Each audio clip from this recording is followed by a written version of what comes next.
Good day. What we're going to do right now is to create an application using uh, SithasoDaisy5. We're going to take an existing Excel spreadsheet and use that to create an application. We'll go slowly in relation to doing this. But before we do, one needs to go through this tutorial, beginning web app or website development with SithasoDaisy5. What this does is to introduce us to how to set up the development environment and also ensure that we are ready to create our application, you know. So you need to install the B4x Thread in your PC and banano so that you are able to create components like this. So these are various components that you are able to create with the Daisy based on the elements that we are provided. So it's a beautiful uh, framework to create the applications, you know. So go through the tutorial and make sure that you install B4J. You get SithasoDaisy5 from GitHub and then you set it up properly. And then you can install Laragon as a development environment. And then you're also going to need Banana to be able to do this.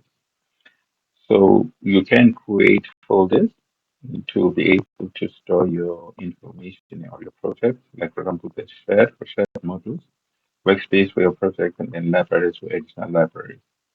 And then they follow the instructions that are there. You know.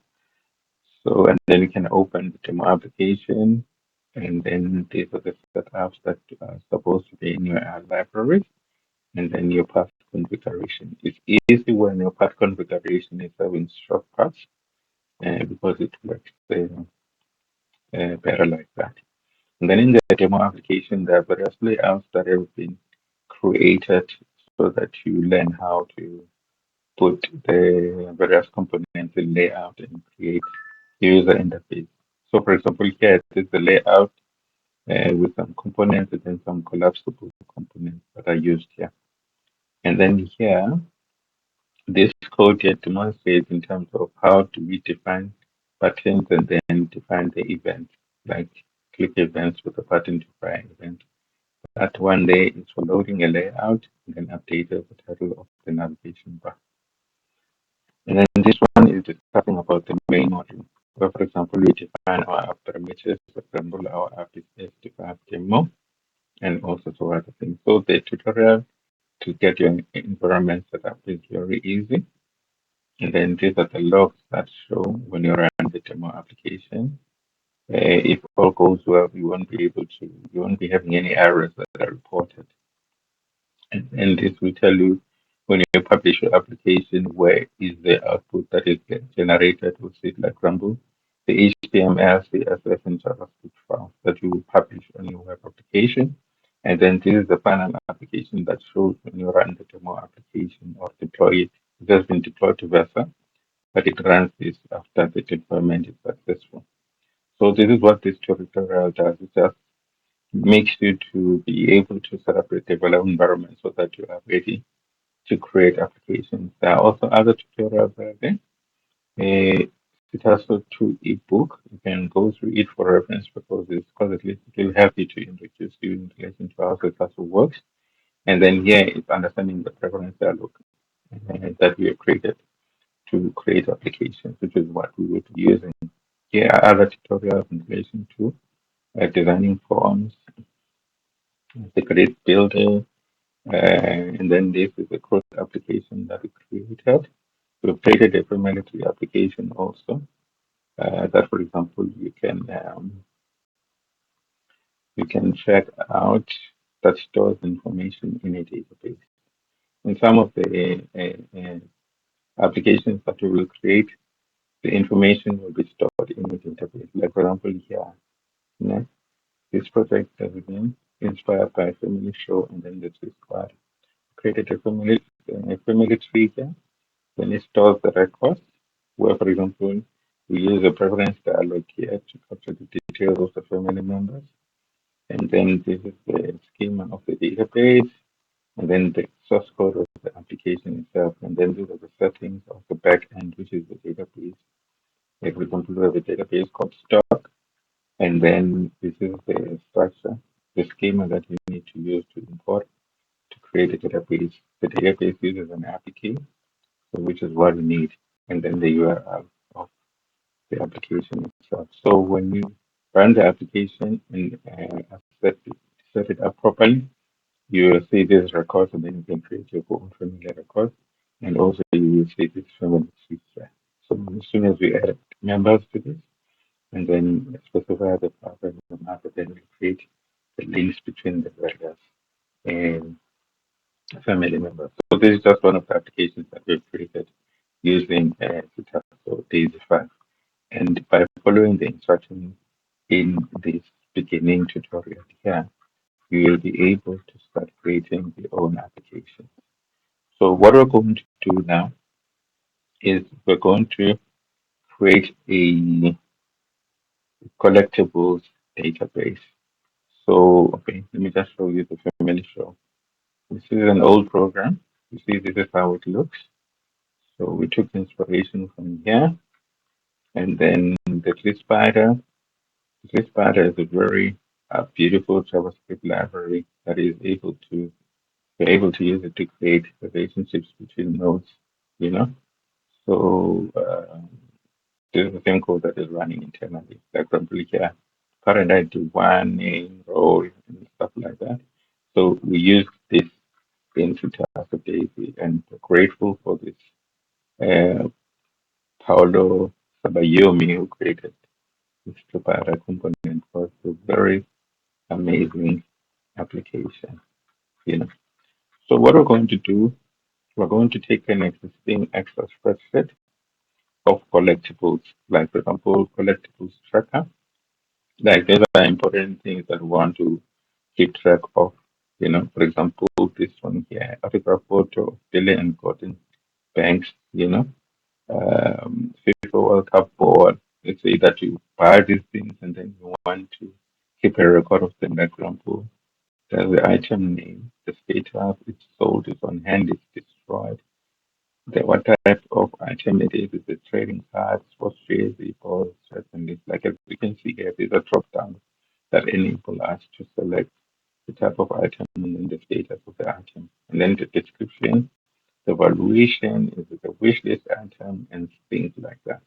So before this form is created to enter this information, there's some things that are predefined, you know. So each item that is on the collectible also can have one or more documentation. Like for example, this one, it has these documents, like this document here is a receipt, is a purchase, agreement, authenticity, a certificate, and things like that. So each item can have a couple of documents, which basically means that we can create a master detailed kind of a relationship where, for example, this form here will be a master and the details about it will be the documents that are there. So this can be put under the open data application itself. So the nice thing about this is you can click each of these collectibles and then get information about it. It has images, so it means that our application needs to be able to functionality to import documents and things like that. So the way that this has been designed is that all of these collectibles that you see here are sitting on a particular database, which is this one. But this now is Excel, and we want to convert it into an application. So as you can see here, each item in our collectibles has an item ID, has an item name, has a status. As you can see here, we don't want to be start typing on hand, or so.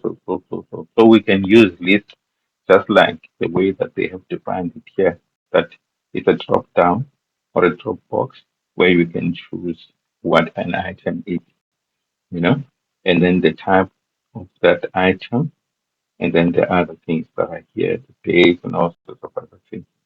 Yeah. So this information until there is based on the form that we see here. And um, then there's the documents part, which is this one, attachment. So each item has one or more documents. And the key for each item here is the item ID. Like for example, this one that is here, which is mini helmet, is associated with this one here. Now the problem with this, as we can see that there's already some data redundancies here. Data redundancies means duplication of data. For example, this NYC mini helmet is also indicated here. So when you're creating an application, you must try and minimize data redundancies. Where, for example, the data is duplicated, but there are some instances where, for example, the data can be redundant to make your application in the database faster. So, for example, here, there is this data redundancy here where it's saying file type is picture, you know. So we won't need to tap this. We just use the drop box to select it. But the rest of the other information that is there can be obtained when we're importing the pictures for each of the collectibles that we're having. So when creating the application, we're going to create a form to enter the information of the collectible. We're going to create a form also to enter the various documents for that. And then the picture, as you can see here, add main picture, you see? So there's a main picture of this particular document that is here. So if you go to the admin sheet, there are lists that have been defined here. For example, item tabs. It basically means that we have a drop down to select these item tabs. And there's a drop down to select these uh, attachment tabs.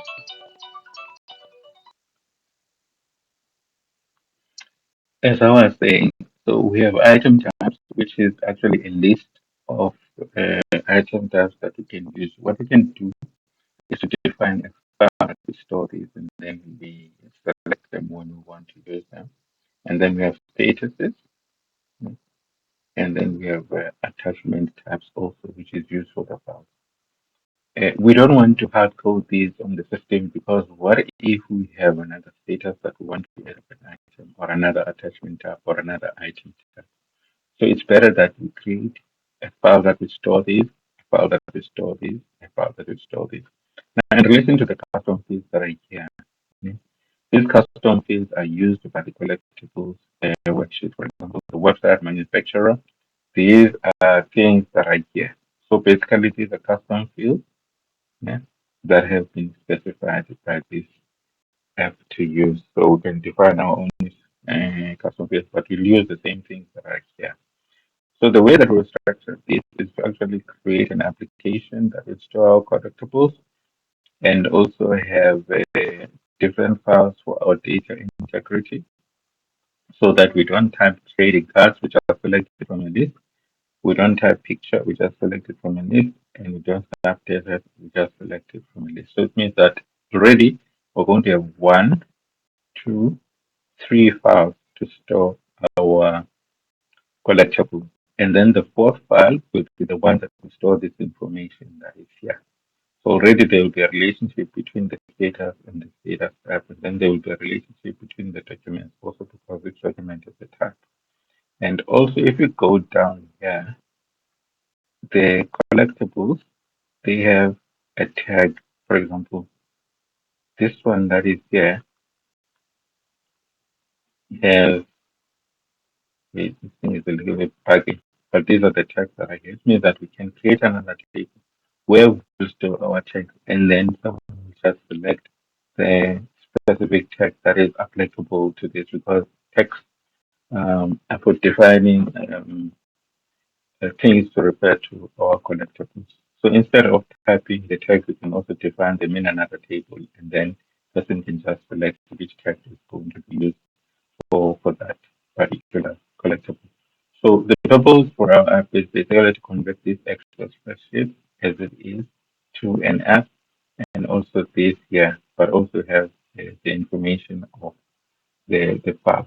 So that's what we're going to do going forward.